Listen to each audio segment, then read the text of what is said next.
बिस्मिल्लाहिर्रहमानिर्रहीम। इस वक्त हम मौजूद हैं करंटीना सेंटर के बाहर जेडीसी के कैंप में, जहां रात के खाने की तैयारियां की जा रही हैं।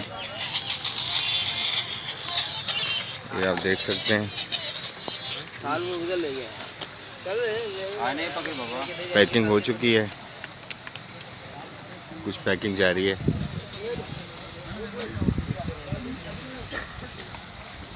ये हम शोएब भाई से पूछना। शोएब भाई, आज के मेन्यू में क्या है? चिकन कोरमा है, चिकन कोरमा है, दूध दुलारी है दूध दुलारी, और जो सलाद है, रोटी है। वही बात है ना, मैं भी ऐसे नहीं कर सकती। दूध दुलारी, चिकन कोरमा,